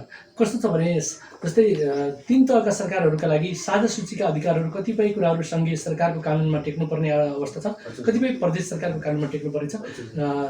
22 वटा अधिकारका सूचीमा रहेका कानुनहरू हामीले निर्माण गरेका छौँ। कतिपय साझा सूचीका अधिकारका लागि हामीले प्रदेश समन्वय परिषदको बैठकमा हामीले मुख्यमन्त्रीसँग यी कुराहरू राखेका छौँ, कानुन मन्त्रीसँग यी कुरा राखेका छौँ र तपाईँहरूले विलम्ब नगरिदिनु, छिटो गर्नुहोस् भनेका छौँ। कतिपय कानुनहरू हामीले के भनेका छौँ भने हाललाई छात्रदेव गाउँपालिकाको कानुन रहनेछ, प्रदेश कानुन बनेपछि सो अनुसार हुनेछ भनिसकेपछि भोलि हामीलाई कोहीबाट पनि प्रश्न चिन्ह उठाउन नसक्ने गरी कानुनमा अब्बल ढङ्गबाट अगाडि बढ्ने गरी भोलि यो केही कुराहरू दुविधामा आउला होइन, आम दर्शकबिनहरूले पनि यो कुराहरूमा कन्फ्युज होला भनेर हजुरले अध्यक्षले जानकारी गर्नुभयो। अरू यो जुन हाम्रो छत्रदेव गाउँपालिकामै आउँ, यो चाहिँ हाम्रो समृद्ध हुने कुराहरू छ, कृषि चाहिँ मुख्य कुराहरू हो। यहाँ चाहिँ तपाईँहरूले गर्नुभएका धेरै कृषिका आधारहरू पूर्वाधार आधारहरू चाहिँ खडा गरिसक्नु भएको छ र पर्यटनसँग पनि जोडिएको हुन्छ। एकदम छत्रदेव गाउँपालिकालाई चाहिँ तपाईँहरूले पनि धेरै नै जोड दिइरहनु भएको हुन्छ, प्रत्येक कार्यक्रमहरूमा पर्यटनलाई पनि जोड दिनुभएको देख्छौँ। साँच्चीकै सम्भावना छ त पर्यटन विकासको गाउँपालिकाभित्र? धन्यवाद सञ्जयजी, असाध्यै राम्रो प्रश्न गर्नुभयो। नेपाल कस्तो भने एउटा खालको भूपरिवेष्टिक मुलुक हो। भूपरिवेष्टिक मुलुकमा के हो भने हामीसँग रहेका ठुल्ठुला छिमेकी मुलुकहरूका मान्छेहरूले यो पवित्र भूमिमा उनीहरू सहर गर्न चाहन्छन् र यहाँ आउँदै गर्दाखेरिको आनन्दिता उनीहरूले केही मनोरञ्जन लिन खोज्छन्। त्यो गर्नका लागि हामीसँग पर्यटन सर्किटको कुरा गरेको छु मैले प्रदेश सरकारसँग। तपाईँ अन्तर्राष्ट्रिय विमानस्थल बन्दैछ भैरवामा, गौतम बुद्ध जन्मेको लुम्बिनीबाट अगाडि बढ्दै गर्दा तपाईँ पाल्पाको रुटबाट आउनुभयो भने सिद्ध बाबा मन्दिर भेट्नुहुन्छ। त्यहाँबाट तपाईँ आउँदै गर्दाखेरि पाल्पाको रानी महल देख्नुहुन्छ। सँगसँगै तपाईँले रेखेश्वर मठ रिडी भेटाउनुहुन्छ। तपाईँ त्यहाँबाट आउँदै गर्दा चोइगा मन्दिर भेटाउनुहुन्छ। त्यहाँबाट तपाईँ आउँदै गर्दा रेसुङ्गा धाम भेटाउनुहुन्छ। सँगसँगै अर्जुनको लेक र छत्र महाराजको मन्दिर। र हामी 5 नम्बर प्रदेशको एउटा चेनमा लग्यौँ भने छत्रदेवभित्र पनि छत्र महाराजको मन्दिर, त्यसपछि तपाईँको जङ्गबहादुर जन्मेको ठाउँ मथुराबेसी र जङ्गबहादुरको निवारण गरिएको बलकोट पौवा परशुरामेश्वर मन्दिर। र यसै गरी तपाईँको त्यहाँबाट जाँदै गर्दा सन्धिखर्कमा रहेको अर्घा भगवती मन्दिर सँगसँगै जोडेर तपाईँले एउटा चेनमा काम गरियो भने हामी यसलाई फेरि पाणिनि तपोभूमिसम्म जोड्न सक्छौँ। र हामी सुपा देउराली हुँदै प्युठानको स्वर्गद्वारी र त्यसै गरी हामी नेपालगञ्जको बागेश्वरी मन्दिर हुँदै फेरि तिलौराकोट जोड्न थालियो भने एउटा खालको चेनमा काम गर्नका लागि असाध्यै सौन्दर्य र पर्यटकको करिडोरको रूपमा यसलाई विकास गर्न सकिन्छ। त्यो चेनभित्रको मध्यबिन्दुको रूपमा छत्रदेवलाई केन्द्र बनाएर भोलि पर्यटकहरू भित्राउने आधार स्तम्भहरू तयार गर्ने गरी हामीले गुरु योजना बनाएका छौँ। त्यो ढङ्गबाट जानका लागि यो क्षेत्रमाका निर्वाचित सांसदहरू, निर्वाचित स्थानीय तहका जनप्रतिनिधिहरू र यहाँको पर्यटन प्रबन्धन गर्न चाहने पर्यटन व्यवसायीहरू र हामी एकाकार भएर अगाडि बढियो भने, यो इच्छा शक्ति अगाडि बढ्यो भने एउटा खालले अगाडि बढाउन सकिन्छ। जसको अनुरूप अहिले छत्रदेव गाउँपालिकाभित्र तपाईँलाई थाहा छ हामी 1248 सिडी र स्काई दृश्य सहितको छत्र महाराज जुन मन्दिरको नामबाट छत्रदेव गाउँपालिकाको नामाङ्करण भयो, त्यसको सम्वर्धन गर्नका लागि, त्यसको प्रबन्धन गर्नका लागि हामी अगाडि बढेका छौँ। र एउटा खालको नमुनाको रूपमा हामी सबै स्टिलको र्याली सहित तपाईँको करिब 1 किलोमिटरभन्दा माथि छ र 1248 सिडी सहित र त्यसमा थप सिडीहरू पनि अहिले निर्माण भएका छन् र करिब 1300 भन्दा बढी सिडीहरू निर्माण गरेको र स्टिल र्यालिङ सहितको नमुना खालको एउटा खालको पर्यटन हामी अगाडि बढेका छौँ। यसका लागि हामीले छत्रदेव गाउँपालिकाले केही प्रचारका कुरा गरेका छौँ र पर्यटन प्रबन्धन गर्नका लागि अहिले कस्तो भएको छ भने यो कोभिडका कारणले प्रचार गरेर पनि उपलब्धि नहुने र नेपालीहरूको मस्तिष्क कस्तो हुन्छ भने ताजा भयो भने त्यतिखेर सम्झिन्छ, अहिले भनेका कुराहरू भोलि थाहा हुँदैन। त्यस कारणले गर्दा कतिपय कुराहरू अहिले हामी विश्राम पनि लिएका छौँ। विश्राम भनेको आराम गरेर बसेका छैनौँ, त्यसको प्रबन्धन गर्नका लागि पूर्वाधार निर्माणमा हामी लागेका छौँ। प्रचार प्रसारमा अबको अभियान हाम्रो प्रचार प्रसारमा हुन्छ र आउने पुस्ताले साँच्चीकै छत्रदेवभित्रका मठ मन्दिर, यहाँका सांस्कृतिक धरोहरको रूपमा रहेका यहाँको कला संस्कृतिलाई सम्वर्धन गर्ने गरी हामी गतिविधिहरूलाई अगाडि बढाउँछौँ। यो दृष्टिकोणबाट गर्दै गर्दा तपाईँलाई थाहा छ गत वर्ष हामीले भिजिट नेपालको वर्षलाई पनि राम्ररी अगाडि बढाउन सक्ने अवस्था रह्यो। भिजिट छत्रदेव भनेर हामीले नामाङ्करण कुनै वर्ष राख्ने गरी भिजिट छत्रदेवको रूपमा देशव्यापी रूपमा र विदेशमा रहेका साथीहरूलाई समन्वय गरेर अगाडि जाने गरी पर्यटन प्रबन्धन गर्ने कुरामा हाम्रा गुरु योजनाहरू बढेका छन्। त्यो ढङ्गबाट अगाडि बढ्छौँ। हजुर, अझ त्यो सामाजिक संरक्षणको कुराहरू, सामाजिक बचाउको कुराहरू जुन हाम्रो दलितको उत्थानसँग जोडिएर पनि आयो, घर खर्को छानो मुक्तको कुराहरू पनि भयो। अब यो सामाजिक परिचालनको कुराहरूमा पनि तपाईँहरूको ध्यान गएको होला, जुन चाहिँ युवाहरू चाहिँ अहिले अभिन्न अङ्ग हो भन्ने कुराहरू पनि, अब तपाईँ आफै युवा हो, त्यसले चाहिँ महसुस गराएको छ। अब उहाँहरूको जुन यो परिचालनको कुराहरू छ नि, उहाँहरू चाहिँ सही ढङ्ग तरिकाले परिचालन गर्नको लागि चाहिँ तपाईँहरूले एकदमै तपाईँको नि युवाहरू भविष्यका कर्णधार होइन, वर्तमानका साक्षी मात्रै पनि होइन, वर्तमानका हकदार हुन् भन्ने दृष्टिकोणबाट कानुनै बनाएर हामीले कतिपय कुराहरू लेखेका छौँ। र युवाहरूलाई पनि पहिला दक्ष युवाहरू कसरी बनाउन सकिन्छ, सिपमूलक युवाहरू कसरी बनाउन सकिन्छ, त्यसका लागि सृजनशील ढङ्गबाट अगाडि बढ्ने गरी हाम्रा कार्यक्रमहरू गतिविधिहरू अगाडि बढेका छन्। यो वर्ष हाम्रा कतिपय बजेटहरू विनियोजन गरेका छौँ।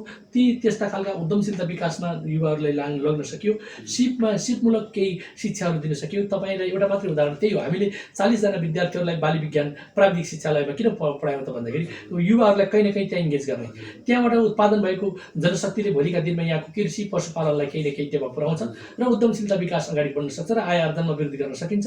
त्यो ढङ्गबाट अगाडि बढ्नका लागि हामीले त्यो गऱ्यौँ। शैक्षिक क्षेत्रमा पनि तपाईँले हेर्नुभयो भने हामीले बाल शिक्षाबाट सुरु गऱ्यौँ। बाल शिक्षालाई हामीले मन्टेसरीमा परिणत गरेका छौँ र त्यहाँको पठन पाठनलाई हामीले हाम्रै छात्र गाउँपालिकाको अल इन वान पुस्तक छापेर हामीले अगाडि दिएका छौँ। शिक्षकहरूलाई पढाउने विधिमा पनि हामीले शिक्षक डायरी दिने, लेसन प्लान बनाउने, सिकाइ उपलब्धिको तालिका बनाउने र लक्षित वर्गहरूमा कुन विद्यार्थीको सिकाइ उपलब्धि कति छ त्यो नाप्ने, त्यो खालले अगाडि बढेका छौँ। स्वास्थ्य क्षेत्रमा पनि यो वर्ष हामी तपाईँलाई बताउन चाहन्छौँ, हामी 1500 को हस्पिटल टेन्डरमा जाँदैछौँ र बर्खरमा रहेको पिएचसीलाई हामी 1500 को हस्पिटल बनाउने र सँगसँगै गाउँपालिकाको पूर्वाधार विकासका लागि 9 करोडको टेन्डर गरेर हामी आफ्नै गाउँपालिका भवनभित्र अब आउने जनप्रतिनिधिलाई राख्ने गरी त्यो व्यवस्था प्रबन्ध गरेका छौँ र 147 रोपनी जमिन हामीले निःशुल्क रूपमा दान लिएका छौँ र अहिले तपाईँले कुरा गर्दै गरेको गाउँपालिकाको भवन र यो जमिन हामीले निःशुल्कमा प्राप्त गरेको जमिनमा तपाईँ हुनुहुन्छ। र यति मात्र होइन, वैज्ञानिक ढङ्गबाट गुल्मीको सिमाना नेता र गुल्मीको सिमाना खर्चिङबाट नाप्दै गर्दा 8वटा वडा केन्द्रबिन्दुको रूपमा रहेको छत्रगञ्ज यो 0 किलोमिटरमा हामीले गाउँपालिका स्थापना गरेका छौँ र हाम्रो गाउँपालिकाको भवन बन्ने ठाउँबाट हेऱ्यो भने करिब गुल्मी, अराखाँची र पाल्पाका महत्त्वपूर्ण धरोहरहरू देखिन सकिने ठाउँहरूलाई पनि हामीले यो आकर्षक ठाउँहरूलाई गरेका छौँ। यो आफैमा पनि पर्यटकीय र यो ठाउँबाट धेरै ठाउँहरूको तपाईँलाई थाहा छ यतापट्टिको रेसुङ्गा एयरपोर्ट तपाईँ 15 मिनटको डिस्टेन्समा छ र यतापट्टि हामी सन्धिखर्क पनि नजिक छौँ। यो ढङ्गबाट गर्दै गर्दा हाम्रो कनेक्टिभिटी भोलिका दिनहरूमा पर्यटनलाई कनेक्सन गर्नका लागि एउटा सहजोडी खालको वातावरण सृजना गर्ने गरी हामी रचनात्मक ढङ्गबाट र वैज्ञानिक तरिकाबाट के गर्न सकिन्छ त्यो ढङ्गबाट अगाडि बढेका छौँ। त्यो खालले गर्दै गर्दा जनताभित्रको जुन आशा हो यस्तो पनि हुँदो रहेछ भन्ने अनुभूति गराउने गरी जनतालाई सकारात्मक मार्गबाट यात्रा गराउने अभियानमा गाउँपालिकाका जनप्रतिनिधि खेलकुदको लागि पनि हो। हामी अन्तर्राष्ट्रिय यो वर्ष मात्रै तपाईँ हामी स्टेडियम सहितको खेल मैदान बनाउने, मलाई लाग्छ यो भेगमा अरेखाँची गुल्मी पाल्पाको भेगमा हेर्दै गर्दा स्टेडियम सहितको खेल मैदान हामीले प्रारम्भ गरेका छौँ र यो वर्ष हामी स्टेडियम बनाउने गरी अगाडि बढेका छौँ र करिब 1 करोडको लागतमा स्टेडियम बन्दैछ र गत वर्ष हामीले ठुलो लगानीमा हामीले क्रिकेट मैदानको स्थापना गऱ्यौँ र 1 वडा 1 खेल मैदानको रूपमा पनि हामीले अगाडि बढेका छौँ। यो ढङ्गबाट बढ्दै गर्दाखेरि हामी तपाईँलाई खेल क्षेत्रमा हेर्नुभयो भने नमुनाको रूपमा हाम्रो कोल्दीमा रहेको कबडहरू हेर्न सक्नुहुन्छ, त्यति मात्र होइन राताभरमा रहेको खेल मैदान हेर्न सक्नुहुन्छ, गङ्गाटारमा रहेको खेल मैदान हेर्न सक्नुहुन्छ। खेल मैदान मात्र होइन, त्यहाँभित्र का लागि बस्नका लागि आवास, त्यहाँभित्रको चेन्जिङ रुमको व्यवस्थापन, त्यहाँभित्रको शौचालयको व्यवस्थापन र हामी कस्तो गऱ्यो भने खेल मैदान भनेपछि समोचोरलाई मात्रै खेल मैदान होइन, खेल मैदानभित्र हुनुपर्ने मिनिमम पूर्वाधारहरू कसरी बनाउन सकिन्छ त्यो ढङ्गबाट पर्यटन के अरे खेल टुरिज्मको पनि विकास गर्न सकिन्छ। भोलिका दिनहरूमा हामीले के सोचेका छौँ, प्युठान पाल्पा गुल्मीका अरेखाँचीका मान्छेहरू कम्तीमा क्रिकेट खेल्नका लागि छत्रदेव जानुपर्छ भन्ने खालको अनुभूति गराउने गरी हामीले खेल संरचना विशेष गरी क्रिकेट हबको रूपमा यसलाई विकास गर्न खोजेका छौँ। अहिलेको नयाँ पुस्ता क्रिकेटमा बढी आकर्षित छ, त्यसलाई मध्यनजर राखेर हामी त्यो ढङ्गबाट गरेका छौँ। त्यो भन्दै गर्दा हामी तपाईँ भर्खरमा भएको जिम हल हेर्नुभयो भने हामी काठमाडौँमा भएका स्तरीय जिम हलभन्दा हाम्रो कमजोर अवस्थाको जिम हलको व्यवस्थापन गरेका छौँ। युवा जनशक्तिहरूलाई के भने शारीरिक रूपमा पनि सुसङ्गठित गराउनुपर्छ र त्यो व्यायामको पनि व्यवस्थापन गर्नुपर्छ भनेर त्यो ढङ्गबाट अगाडि बढेका छौँ। सँगसँगै छत्रमहाराज मन्दिरमा हामीले भोलिका दिनहरूमा योग शिविर सञ्चालन गर्ने र योग कक्षा सञ्चालन गर्नका लागि पनि त्यहाँ एउटा पूर्वाधार तयार गर्नुपर्छ भन्ने ध्येयका साथ हाम्रो नीति कार्यक्रममा हामी अगाडि बढाउन खोजिरहेका छौँ। त्यो ढङ्गबाट अगाडि बढेको कारणले गर्दा आर्थिक सामाजिक रूपमा राजनीतिक रूपमा सबै चौतर्फी विकासका आधारमा छत्रदेव गाउँपालिकालाई अब्बल ढङ्गबाट अगाडि बढाउन कसरी सकिन्छ त्यो ध्येयका साथ गाउँपालिका अगाडि बढेको छ र यसमा जनप्रतिनिधि, राष्ट्रको कर्मचारी र आम नागरिकहरूको योगदान कहीँनिर बिर्सन नहुने गरी, कहीँनिर चुक्ने गरी छैन। यो कसैले हिला छेपाछेप गर्ने र कुनै दलका आधारमा होइन कि भावनात्मक रूपमा एकाकार भएर हामी चाहिँ अगाडि बढेको अवस्था। यो हामी 8वटा वडाहरूमा घुम्दै गर्दाखेरि 5 नम्बर वडा बाहेकमा चाहिँ खानेपानीको कुराहरू प्रष्ट रूपमा अहिले आइपुगेको 5 नम्बरमा पनि बन्दै गरेको कुराहरू हामी थाहा पायौँ। अब यसो खानेपानी चाहिँ लगभग पहिल्यैदेखिको समस्या हो यो क्षेत्रको, यो भेगको। यो भेगको खानेपानीको समस्या समाधान भइसकेपछि जुन अन्तर्निहित भएर आएको हुन्छ सरसफाइको कुराहरू पनि हामीले जोड्नुपर्छ एउटा स्मार्ट गाउँपालिकाको लागि। यो सरसफाइको योलाई चाहिँ व्यवस्थापन गर्नलाई एउटा पालिकाले खेलेको भूमिका अनि जनताहरू चाहिँ आफैमा कति चेतनशील बनाउनु भयो होइन। हाम्रो त समाज जे भए पनि एउटा हामी त्यही अनुरूप आएको अशिक्षितबाट अलिकति। धन्यवाद सन्तोषजी। तपाईँले भने जस्तो कस्तो छ भने खानेपानीको दृष्टिकोणबाट हेर्दै गर्दा अहिले हामी छतदेव गाउँपालिकाको 1 नम्बर वडालाई करिब खानेपानी सम्पन्न भएको वडाको रूपमा घोषणा गर्दैछौँ। 2 नम्बर वडामा सबै घरमा एक घर एक धारा सम्पन्न भइसकेको वडा हो। 3 नम्बर वडा यो वर्ष सम्पन्न हुँदैछ। 4 नम्बर वडामा हाम्रो खानेपानीको जर्जर समस्या छ र हामी त्यहाँ सङ्घीय सरकारकोसँग हामीले पहल गरेर जलवायु अनुकूलित भन्छ पहिला हामी निर्वाचित सुक्खा क्षेत्र घोषणा गऱ्यौँ र त्यहाँ 40 करोड बराबरको योजना सम्पन्न का लागि बजेट विनियोजन भएको छ र यो वर्ष 3 करोड 80 लाख बजेट विनियोजन भएको छ। कतिपय सङ्घीय सरकार र प्रदेश र स्थानीय तह बीचको समन्वयको अभावका कारणले गर्दा त्यो खानेपानीलाई केही बाधा व्यवधान भएको छ र 5 नम्बर वडा तपाईँलाई भने यो वर्ष 5 नम्बर वडा खानेपानी सम्पन्न वडाको रूपमा घोषणा गर्न सकिन्छ। त्यसै गरी 6 नम्बर वडामा पनि हाम्रा 3वटा खानेपानी यसै वर्ष सम्पन्न हुने अवस्थामा छ र 7 नम्बर वडा यसै पनि खानेपानी सम्पन्न भएको वडामा पर्छ र 8 नम्बर वडामा पनि हामीले धेरै गाउँपालिकाले लगानी गरेर खानेपानीका योजनाहरू गरेका छौँ र खानेपानीमा हाम्रो गत वर्ष हाम्रो खानेपानी वर्षको रूपमा धेरै बजेट लगानी गरेका छौँ र बहुवर्षीय खानेपानीका ठेक्काहरू प्रारम्भ भएका छन् र निकट भविष्यमै खानेपानी सम्पन्न भएको गाउँपालिका भन्न सकिने आधारहरू बनेका छन्। तपाईँले भनेको खानेपानी सँगसँगै सरसफाइको कुरामा पनि हामीले कसरी यसलाई अगाडि बढाउन सकिन्छ भनेर जुन यो छतदेव गाउँपालिकाभित्र एउटा डम्पिङ साइटको कल्पना गरेका छौँ र हामीले त्यो डम्पिङ साइटका लागि पनि यो वर्ष हामी डिपिआर गर्ने त्यसको बारेमा अध्ययन गर्ने र त्यसका लागि कसरी बनाउन सकिन्छ भनेर नेपालगञ्ज उपमहानगरपालिकाले बनाएको डम्पिङ साइटलाई कपी गर्ने गरी हामीले युएसएडसँगको केही सहकार्यमा अगाडि बढ्नका लागि प्रयत्न गरेका छौँ र पत्राचार भइसकेको छ। त्यसमा हामी सम्पन्न गर्न सक्यौँ भने एउटा खालको बन्छ। सँगसँगै खानेपानीको कुरामा तपाईँले गर्नु हामी विश्व ब्याङ्कसँग कुरा गरिरहेका छौँ। यो हाम्रो 8-10 वर्ष त पानी ल्याउन सकिँदैन तर हामी पना खोलाको पानीलाई छतदेवको टाउकोमा ल्याउने त्यो भनेको के भने बरेल डाँडा भन्ने जुन 7 नम्बर वडाको शिरमा ल्याउने र त्यहाँ ल्याइसकेपछि मालारानीका 2वटा वडा र छतदेव गाउँपालिकाका 8वटा वडालाई सधैँका लागि मिनी मेलम्चीको रूपमा त्यसलाई गर्ने गरी हामीले त्यो पूर्वाधार पनि सोचाइ बनाएका छौँ र त्यसको डिपिआर तयार भइरहेको छ अहिले र त्यो अहिले सञ्चालनमा आउँछ म भन्न सक्दिनँ त्यसको समय लाग्न सक्छ। त्यसका लागि त्यो लगानी नेपालले गर्न सक्दैन। हामी डोनर एजेन्सीहरू कसरी गर्न सक्छ त्यसका लागि विश्व ब्याङ्कसँग हाम्रो संवाद छलफल भएको छ र त्यो योजना अगाडि बढ्यो भने खानेपानी क्षेत्रमा र सरसफाइको क्षेत्रमा पनि हामी अगाडि बढ्न सक्छौँ।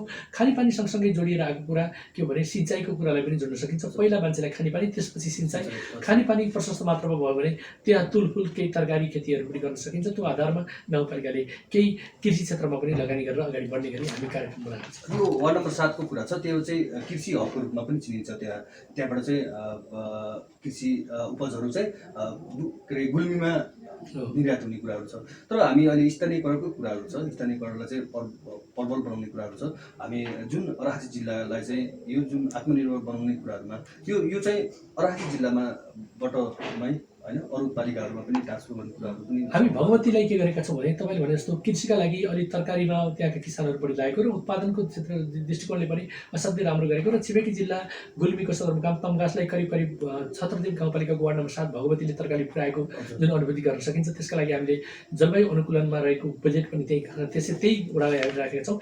एक घर एक करेसाबारीको नीति पनि त्यसमा हामीले राखेका छौँ। एक गाउँ एक उत्पादन पनि त्यही गाउँमा राखेका छौँ र अहिले स्मार्ट कृषिको कार्यक्रम पनि त्यही गाउँका लागि हामीले सिफारिस गरेका छौँ। यो ढङ्गबाट जाँदै गर्दा ठुला खानेपानीका योजनाहरू झिक्रे खानेपानी योजना जस्ता लगायतका विभिन्न खानेपानी योजनाहरू पनि त्यो गाउँमा हामी लागेका छौँ। त्यस कारणले जहाँ जे सम्भावना छ माटो सौँदो विकास गर्नुपर्छ, खेती गर्नुपर्छ भन्ने देशका साथ हामी त्यहाँ लागेका छौँ र कृषिमा अब्बल ढङ्गबाट जानका लागि मार्केट सहजीकरणको कुराहरू पनि छ। मार्केटको विषयमा के छ भने उत्पादनलाई खेर जान नदिनका लागि मार्केटसँग त्यो जुन किसान र जुन सप्लायरका बिचमा हुने जुन अन्तर्सम्बन्ध हो त्यो अन्तर्सम्बन्धलाई कसरी गर्न सकिन्छ र बजार व्यवस्थितीकरण कसरी गर्न सकिन्छ भनेर हामीले अहिले कृषि उपज सङ्कलन केन्द्रका लागि अहिले भवन बनाएका छौँ र जुन 7 र 8 नम्बर वडाको सिमाना देउराली भन्ने ठाउँमा हामीले कृषि उपज सङ्कलन केन्द्र राखेका छौँ र भविष्यमा हाम्रो के प्रयत्न छ भने एउटा कम्तीमा 30 टनको कोल्ड स्टोर स्थापना गर्ने र त्यो चिसान केन्द्रमा हाम्रो उत्पादनलाई राख्ने र बिक्री वितरण गर्नका लागि व्यवस्थापन गर्ने गरी बजार व्यवस्थापन गर्ने ढङ्गबाट पनि अगाडि बढेका छौँ र यो वर्ष हामीले कोसेली घरको स्थापना गर्ने र हाट बजारको पनि व्यवस्थापन गरेर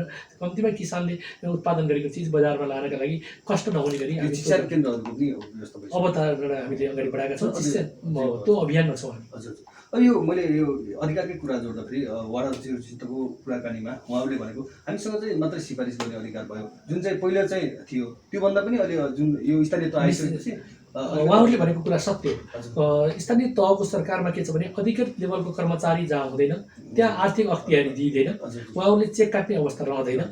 तपाईँ नगरपालिकाका र महानगरपालिकाका वडाहरूमा अधिकृतको दरबन्दी हुन्छ, अधिकृतको दरबन्दी भइसकेपछि लेखा राख्ने खर्च लेख्ने विधि हुन्छ, त्यसले गर्दाखेरि उहाँहरूमा सङ्कट छ। सरकारी पैसाको खर्च गर्ने व्यवस्थापन गर्ने तौर तरिका फरक छ।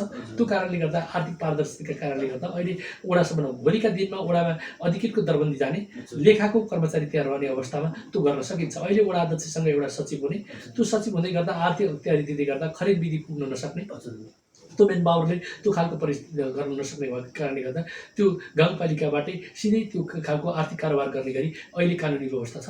र भविष्यमा जस्तै तपाईँले महानगरपालिकाको वडा कार्यालयहरूलाई केही अख्तियारी पनि दिएको छ, त्यो दिनको पछाडि के हो भने त्यहाँ कम्तीमा पनि अधिकृत लेभलको कर्मचारी रहेको हुन्छ। भोलि त्यहाँभित्रबाट पारदर्शी ढङ्गबाट काम हुन नसक्दाखेरि जवाबदेहिता हुन सक्ने अवस्थाको सिर्जना नभएसम्मका लागि त्यो व्यवस्था गरेको राज्यको नीति नै त्यो हो। कुनै गाउँपालिकाले दिने कुनै नदिने भन्ने छैन। छिमेकी गाउँपालिका मालारानी पालिनी र छत्रदेवले फलानाले दियो ढिस्कानाले दिएन होइन, यो विधि नै सरकारले कानुनभन्दा माथि कोही पनि छैन। त्यो कानुनले दिएको कुरामा टेकेर हामीले आर्थिक अख्तियारीका कुराहरू कतिपय कुराहरू हामीले उहाँहरूलाई काम गर्दै गर्दाखेरि तौर तरिकाहरू यहाँबाट पनि बुझाउने गर्छौँ। र खरिद गर्ने प्रक्रिया पनि के हुन्छ भने तपाईँको माग सिर्जना गर्ने, कति डिमान्ड हो त्यहाँको माग सिर्जना गरिसकेपछि एकमुष्ट खरिद गरियो भने टेन्डर प्रक्रियाबाट जाँदै गर्दा त्यो पारदर्शी हुनसक्छ। होइन भने यो बिचमा पनि खरिद गर्ने विधिहरू पनि अप्ठ्यारा र जटिल छन् र हाम्रो खरिद ऐन पनि अप्ठ्यारो छ। त्यो कारणले गर्दा पनि त्यसलाई पनि मध्यनजर गरेर अगाडि बढ्नुपर्नेछ। त्यो आधारमा त्यो खालको अख्तियारी नभएको भन्ने मलाई लाग्छ। भविष्यमा त्यो खालको व्यवस्था पनि हुन्छ। कतिपय स्थानीय तहहरूले चाहिँ जुन वडा अध्यक्षज्यूलाई चाहिँ त्यो वडाको विकासका कुराहरू, सामान्य तरिकाका विकासका कुराहरूलाई चाहिँ टेन्डरिङ नगरिकन उपभोक्ता समिति नै गराएर दिने भन्ने प्रचलन लिनु भएको रहेछ। यो चाहिँ यसले चाहिँ पहिलेकै पुरानो स्थिति लिन्छ कि होइन, अझ बढी भ्रष्टाचार सुशासनलाई चाहिँ अवरुद्ध गर्छ कि भन्ने कुराहरूको पनि एउटा सम्भावना आउँदैछ। र चाहिँ तपाईँहरूले चाहिँ कसरी गर्नु? तपाईँ एकदम राम्रो प्रश्न गर्नुभयो। अहिले पनि कतिपय अर्घाखाँचीकै स्थानीय तहहरूले पछिल्लो समय मात्रै उहाँहरूले इबिट कोड लिनुभयो। हामी प्रारम्भमै इबिट कोडबाट गयौँ। जस्तो अनलाइन गरिसकेपछि ठेकेदारहरू आउने, मिले भगती गर्ने अथवा उपभोक्ता समितिमा लाने, यो खालको व्यवस्थाको अन्त्य गर्नका लागि हामीले जुन खालको अभ्यास गऱ्यौँ र इबिट प्रक्रियाबाट गएकाले गत वर्ष हाम्रा 53वटा इबिटमा गए। यो वर्ष पनि हाम्रा जति पनि ठेक्का अहिले पनि तपाईँको ठेक्काको सूचनाहरू हेर्नुभयो भने सबै इबिट मार्फत धेरै इबिटबाट गर्छौँ।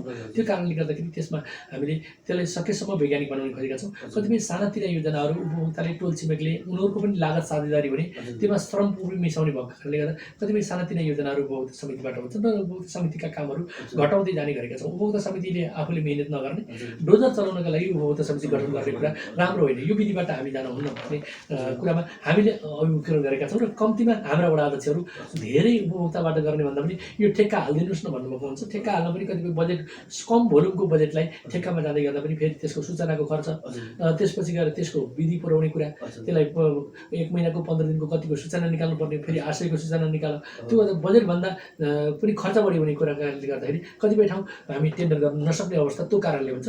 सानो बजेटलाई टेन्डर गर्ने कुरा राम्रो मानिँदैन। त्यस कारणले नभए हामी ठुलो भोल्युममा रहेको बजेट सबै टेन्डरबाट जाने गऱ्यौँ। यो अहिले जुन हाम्रो बाटोको कुरा गर्दा, बाटो चाहिँ एकदमै हामी सानैमै सुन्दाखेरि अर्घाखाँची जिल्लामा चाहिँ 42वटै गाउँमा पुगेको, पहाडी जिल्लामा होइन अलिकति हामी काठमाडौँमा पढ्दै गर्दा पनि हाम्रो पहाडी जिल्लामा पुगेको विकास भएको भनेर नभए पनि हामी कुरा गर्ने गर्थ्यौँ।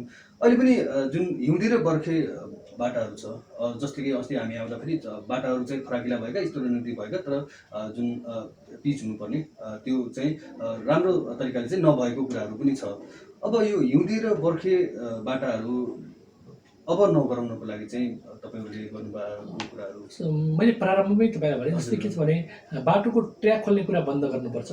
हामीले बाटो बढी खनेका कारणले गर्दा हाम्रा बुहानहरू सुक्ने, खानेपानीको अभाव हुने र हाम्रा जस्तै सल्लो बाँस जस्ता प्रजातिका बिरुवाहरूको कारणले गर्दा बढी रुग्ण खालको मरुभूमि जस्तो जमिन बनेको छ। त्यस कारणले अब हाम्रो अभियान सल्लाहहरू हटाउने, बाँसहरू उखाल्ने र हामीले कम्तीमा पनि रिचार्जिङ प्रणालीमा अगाडि जाने, कहीँ पोखरीहरू निर्माण गर्ने, त्यसले रिचार्जको प्रणालीबाट अगाडि बढोस् र भोलि भोलिका दिनमा सिँचाइलाई पनि त्यसले व्यवस्थापन गर्छ र पानीका मुहानहरू पनि सुधार्ने र सपरिने कुरा अगाडि बढ्न सक्छ। फलेतो उत्तिस जस्ता प्रजातिका बिरुवाहरू लगाउने र मुहान संरक्षण गर्ने अभियानमा हामी अगाडि बढ्न जरुरी छ। त्यो ढङ्गबाट जाँदै गर्दाखेरि भोलिका दिनहरूमा यहाँको मान्छेहरूले जुन खालको दुःख पाएका छन्, खानेपानीको अभाव हुँदै गर्दा गाग्रो बोक्ने महिला गर्भवती हुन सक्छन्, टाढाबाट पानी ल्याउँदै गर्दा त्यो बच्चाको स्वास्थ्य अवस्था र त्यो महिलाको स्वास्थ्य अवस्थामा समेत दीर्घकालीन प्रभाव पर्न सक्छ। त्यस कारणले कुनै पनि योजना तर्जुमा गर्दै गर्दा हामीले त्यो ढङ्गबाट गर्नुपर्छ। र अहिले जुन बाटो खनेका कारणले गर्दा धेरै मुहानहरू सुके, त्यो मुहान सुकेको कारणले हामीले नयाँ ट्र्याक नखोल्ने, भएका बाटोहरूलाई स्तर उन्नति गर्नका लागि हिम पाइपहरू राखिदिने, जहाँ ढलहरू राखियो भने त्यो ढलहरू जाने बाटो तर्काइदिने, नालीको व्यवस्थापन गर्ने, ग्राभल गर्ने र बाटो स्तर उन्नति गर्ने अभियानमा हामी अहिले लागेका छौँ। गत वर्षबाट हामीले हाम्रा स्थानीय सडकहरू पनि कालोपत्री गर्न सुरु गरेका छौँ। जस्तै तपाईँले कट्टी गेदाबास चिनिका जाने मार्ग हामीले प्रारम्भ गऱ्यौँ र यो अभियानलाई तीव्रताका साथ दिने र यो वर्ष यो मेन जुन छत्रदेवको लाइफलाइनको रूपमा रहेको सन्धि खतम घाँस मोटर बाटो यो वर्ष पिचको अभियान अगाडि बढेको छ। सँगसँगै हाम्रो जुन तपाईँको सल्लीकोट हुँदै जुन ठुला पोखरा छत्रगञ्ज सन्धिखतको मोटर बाटो छ, त्यो बाटोको पनि डिपिआर तयार भएर करिब 43 करोडको डिपिआर तयार भएर बाटो टेन्डर प्रक्रिया अगाडि बढ्ने अभियानमा छ।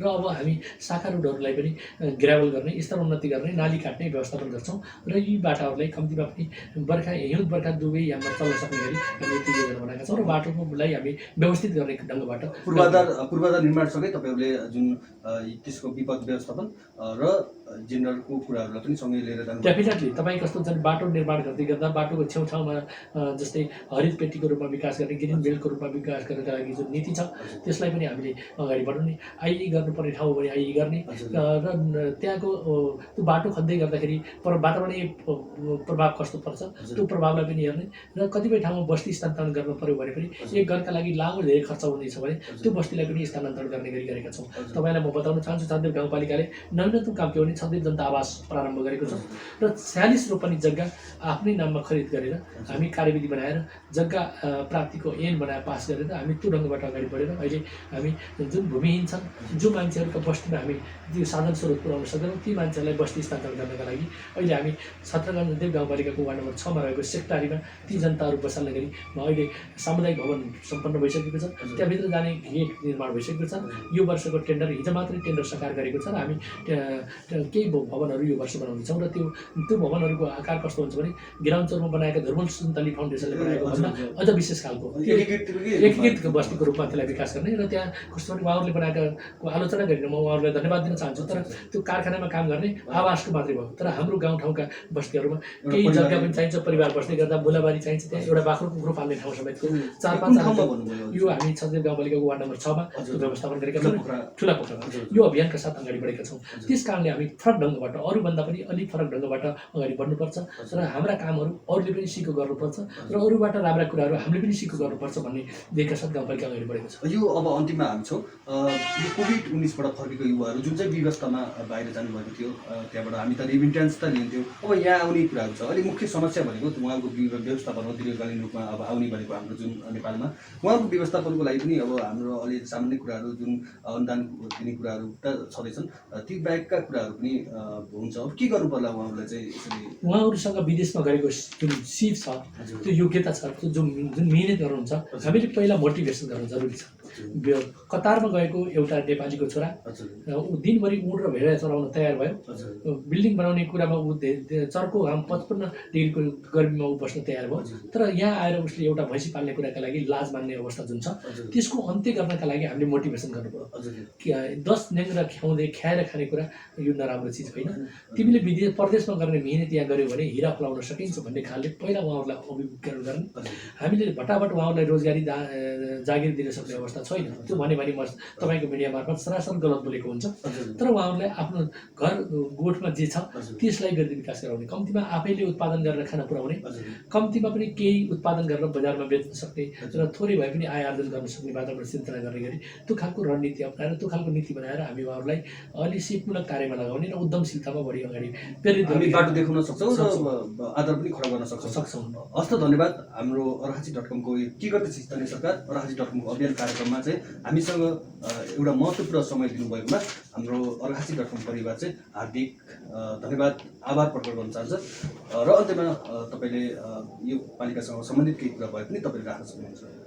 धन्यवाद सन्तोषजी र प्रविधिमा सहयोग गरिरहनु भएको छ मेयर सिंह केसीजी र सन्तोषजीलाई म हार्दिक धन्यवाद दिन चाहन्छु। अर्घाखाँची.com तपाईँको सञ्चार माध्यमले छद्देव गाउँपालिका के गर्दैछ, निधाएर बसेको छ कि उत्साहका साथ अगाडि बढेको छ भन्ने चासो व्यक्त गरेर यो धुलो मुलो र यो अप्ठ्यारोको बावजुद पनि हाम्रो गाउँपालिकासम्म तपाईँहरूले कष्ट गरेर समाचार जुन सम्प्रेषण गर्ने, समाचार सङ्कलन गर्ने अभियान लिएर आउनु, यसका लागि गाउँपालिकाकै तर्फबाट सिङ्गो गाउँपालिका परिवारको तर्फबाट तपाईँहरूलाई हार्दिक धन्यवाद दिन चाहन्छु। अन्तिममा यो कोभिड-19 महामारीका कारणले जुन खालको अत्याधिक परिस्थिति निर्माण भएको छ, यसले हामीलाई जुन खालको अप्ठ्यारो पारेको छ, यसबाट बच्नका लागि हामी सबैले सुरक्षित रहनका लागि सबैलाई एकीकरण गर्ने कामहरूमा अगाडि बढौँ र सँगसँगै नजिकै गरेको हामी विजयादशमीको पूर्व सन्ध्यामा छौँ। विजयादशमी, शुभ दीपावली, नेपाल सम्वत र छठ जस्ता महान पर्वहरू हाम्रा बिचमा छन्। यी महान पर्वहरूले हामी सबै नेपाली देश विदेशमा रहनुहुने नेपाली बुवा आमा दाजुभाइ दिदीबहिनीहरूमा दिन दोगुना रात चौगुनाले उन्नति प्रगति गर्नका लागि दुर्गा दाइनी हुन्, लक्ष्मीले वास गरून्। तपाईँहरूको पनि यो पत्रकारिता जीवन अझ सफल र सबल बन्दै अगाडि जाओस् र आम जनताको बिचमा सबैको सुखमा हामी पनि रमाउँछौँ र एउटा नेपालीलाई दुख्दै गर्दा त्यो दुखाइ हाम्रो लागि पनि दुखाइ हुनेछ। त्यस कारणले सबैको समृद्धिसँग हाम्रो भाग्य जोडिएको कारणले समृद्ध नेपाल, समृद्ध छत्रदेव निर्माणमा तपाईँहरूको पनि एउटा इँटा थपिनेछ। यही अपेक्षा साथ तपाईँहरूलाई हार्दिक धन्यवाद दिन चाहन्छु। हस्, धन्यवाद, नमस्कार, जय छत्रदेव। हस्, धन्यवाद। दर्शकवृन्द, अहिले तपाईँ हामीलाई के गर्दैछ स्थानीय सरकार अर्घाखाँची.com को अभियान कार्यक्रम इन्टरनेटको माध्यमबाट विश्वभरबाट हेरिरहनु भएको छ। के गर्दैछ स्थानीय सरकार अर्घाखाँची.com को अभियान कार्यक्रम लिएर हामी 61वटा वडाहरूमा गएर कुराकानी गरिसकेपछि हामी पालिका स्तरमा आएर कुराकानी गरिरहेका छौँ र यसै सन्दर्भमा आज हामी छत्रदेव गाउँपालिकाको कार्यालयमा आएर यहाँका पालिका अध्यक्ष श्री देखात पौडेलसँग हामीले कुराकानी गरिसकेका छौँ। दर्शकवृन्द, तपाईँलाई हाम्रो कार्यक्रम कस्तो लाग्छ कृपया प्रतिक्रिया दिन नभुल्नुहोला। प्रतिक्रियाको लागि हाम्रो इमेल ठेगाना info@arghachi.com, info@samdekhar.com र santosh@arghachi.org मा तपाईँले इमेल गरेर हामीलाई प्रतिक्रिया दिन सक्नुहुन्छ भन्दै मलाई प्रविधिमा साथ दिने मित्रलाई धन्यवाद दिँदै म सन्तोष केसी बिदा हुन्छु। हस्त।